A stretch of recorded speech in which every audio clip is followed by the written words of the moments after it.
So students, till now we saw meaning of dividend, definition of dividend, features of dividend, and then we started with legal provisions on dividend. Means different conditions for dividend. In that, we saw that legal provisions on dividend classified under 3 heads. First one, legal provisions on sources of dividend, that we covered in our last video. Then the second one, legal provision for declaration of dividend. So legal provisions, conditions for declaration of dividend. See, there is some procedure we can call for declaring dividend. Then what is that procedure? We will see point wise. Number 1, board meeting. See, dividend declare करना है तो ऐसे ही कोई भी declare कर सकता है क्या? नहीं, उसके लिए कुछ प्रोसीजर रहेगी, कुछ कंडीशंस फॉलो करनी होगी. तो सबसे पहले तो क्या करना होगा? Dividend can be declared only on recommendation of board of directors. यानी बोर्ड ऑफ डायरेक्टर रिकमेंड करेंगे. कहाँ पे रिकमेंड करेंगे? बोर्ड मीटिंग में. और उसके लिए क्या पास करेंगे? रिजोल्यूशन पास करेंगे. सो सबसे पहला पॉइंट क्या है? Board meeting. हम क्या देख रहे हैं student? Legal provision for declaration of dividend. So first point is board meeting. Dividend can be declared only on recommendation of board of directors. Now board meeting should be called to pass resolution. So for passing resolution for declaring dividend, resolution should be passed. Then resolution pass should be about number 1, rate of dividend and amount of dividend to be paid. सबसे पहले तो ये देखना होगा कि कितना dividend देना है, कितना अमाउंट डिविडेंड के लिए पेड करना है. तो वो कौन रिकमेंड करेगा? Board of director. और उसके लिए रिजोल्यूशन पास करेगा. Then book closure date for dividend. Book closure date means time period when company does not handle any adjustment to register or request to transfer shares. Means book closure date है, वो भी यहाँ पे announce होगी. Then date of annual general meeting. क्योंकि board of directors जब resolution pass करेगा, बाद में वो नेक्स्ट इसमें अप्रूव होगा एनुअल जनरल मीटिंग में शेयर होल्डर्स के. तो यहाँ पे date of annual general meeting वो भी डिक्लेयर होगी. Fixing the day, date, time and venue of annual general meeting. Then bank with which a separate account should be open to remit the dividend amount.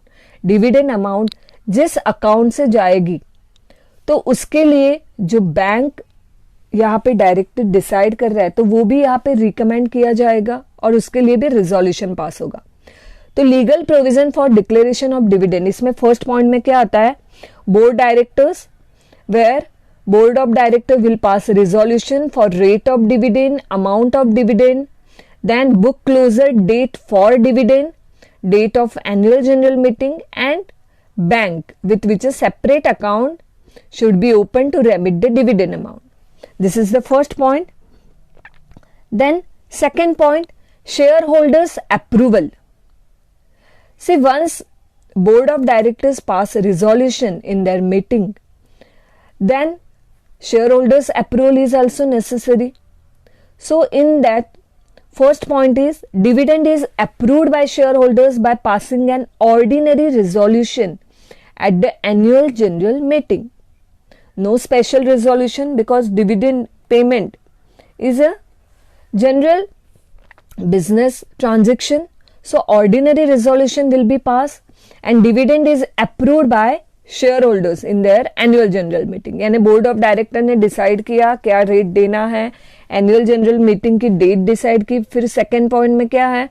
जो annual general meeting होगी उसमें dividend approve किया जाएगा, share holders करेंगे approve by passing ordinary resolution. अभी जो board of director ने rate decide किया था डिविडेंड का, वही कंटिन्यू रखना है या उससे कम भी देना है, ये भी यहाँ पे शेयर होल्डर डिक्लेयर कर सकते हैं.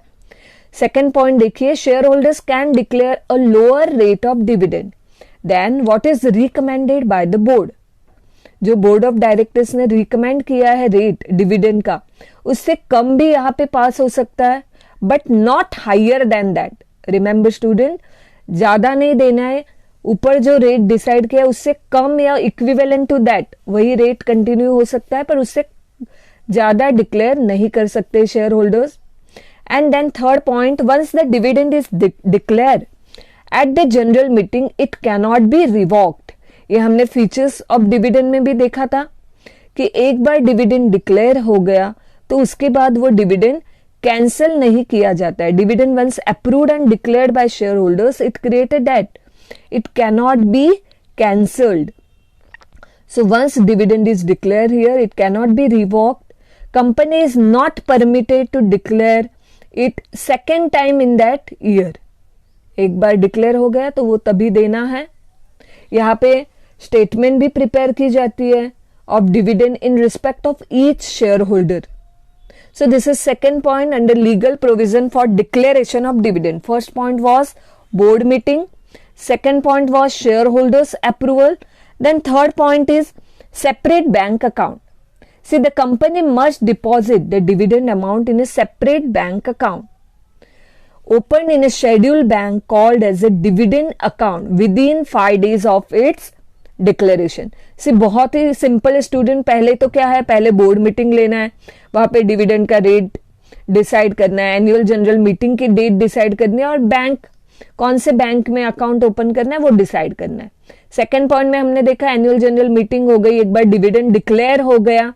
बाद में थर्ड इसमें जो बैंक अकाउंट डिसाइड किया गया है बोर्ड मीटिंग में, तो वो बैंक अकाउंट में क्या करना है कंपनी को, company must deposit that dividend amount in that separate bank account which is opened in a scheduled bank called as a dividend account. कितने दिनों में, within 5 days of its declaration. Okay, total कितने point है students shear, और एक point है यहाँ पे फोर्थ पॉइंट. तो आपको इस तरह से ये 4 पॉइंट्स ध्यान रखना है.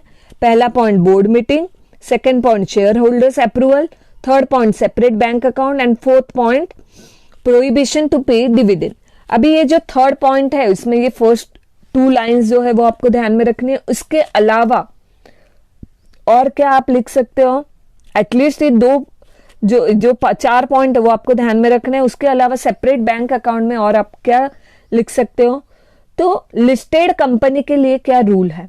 See where company shares are listed on the stock exchange. Stock exchange में हमने देखा था बैंक कंपनीज क्या होती है, लिस्टेड रहती है, तो वहां पे एडिशनल रिक्वायरमेंट होगा with respect to listing agreement must be followed. Like कौन कौन से पॉइंट है देखो. ए यहाँ पे आपको स्क्रीन पे दिख रहा है, notify stock exchange where company securities are listed at least 2 days in advance of the date of meeting of the board at which recommendation of final dividend is to be considered. Stock exchange को क्या करना है, inform करना है, notice देना है before 2 days of the board meeting जहां पे फाइनल डिविडेंड रिकमेंड किया जाता है. Then B, intimate stock exchange immediately about declaration of dividend after the board meeting. यानी बोर्ड मीटिंग होने से पहले 2 दिन पहले उनको एडवांस में बताना है. बाद में स्टॉक एक्सचेंज को इमीडिएटली जब डिविडेंड डिक्लेयर हो जाता है तब इंटीमेट करना है. Then C, give notice of book closure to stock exchange at least 7 days working days before the closure. जो बुक क्लोजर की डेट है उसकी भी नोटिस स्टॉक एक्सचेंज को देनी है before 7 days. And D, next point, close the register of members and share transfer register of the company. क्योंकि share transfer वगैरह एक बार डिविडेंड डिक्लेयर हो गया, बाद में उनको डिविडेंड देना है, तो वहां पे अगर वो पीरियड में शेयर ट्रांसफर हो गए तो इसलिए तब उतने पीरियड के लिए क्या कर देना है, क्लोज कर देना है share transfer register. Then E, it must use electronic mode. Electronic mode हमने देखा था, if company is listed then for payment of dividend it has to like mandatorily compulsorily use either directly or through its registrars to an issue and share transfer agents any electronic mode.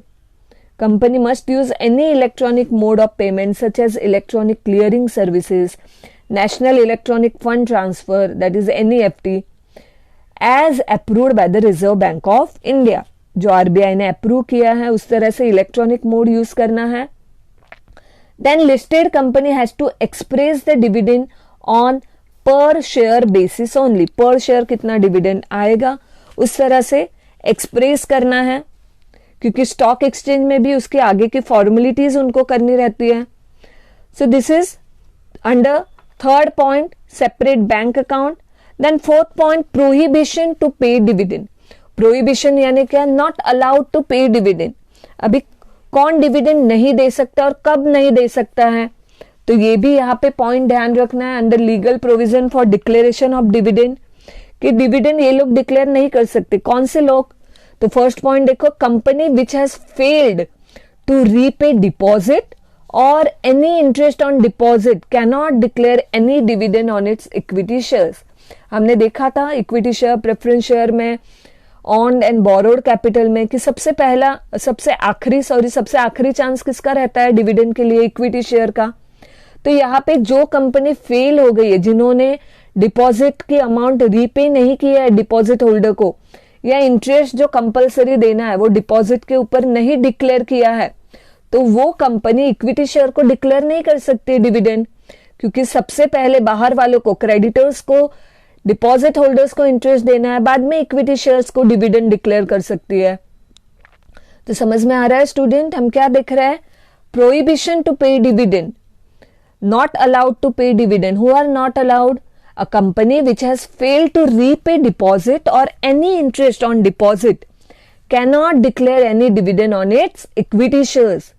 And B, no dividend can be declared if company has defaulted on redemption of debentures or payment of interest, redemption of preference shares, payment of interest to financial institutions, etc.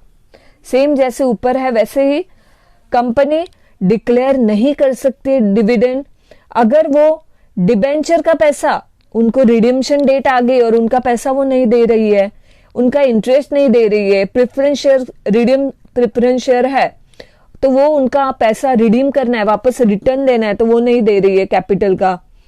Payment of interest, जो भी financial institution से, bank से loan लिया है, उसका interest company नहीं दे रही है, तो वो कंपनी नहीं दे रही है और डिविडेंड दे रही है अपने शेयर होल्डर को, ऐसे चलेगा क्या? ओनर्स को दे रही है? नहीं, पहले तो बाहर वाले जो क्रेडिटर्स है उनका पैसा रिटर्न देना है.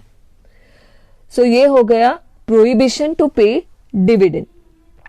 सो students, what we saw, legal provisions for declaration of dividend. यहाँ पे देखो total legal provision. First point था legal provision on sources of dividend, जो हमने पहले देख लिया, इस वीडियो में हमने कवर किया. Legal provision for declaration of dividend, इसमें कौन से पॉइंट देखे हमने? बोर्ड मीटिंग लेनी है, देन शेयर होल्डर से अप्रूवल लेना है in AGM, then separate bank account open करना है within 5 days of its declaration, वो अकाउंट में पैसा डालना है डिविडेंड का, and prohibition to pay dividend. अभी नेक्स्ट वीडियो में हम देखेंगे legal provision for payment of dividend.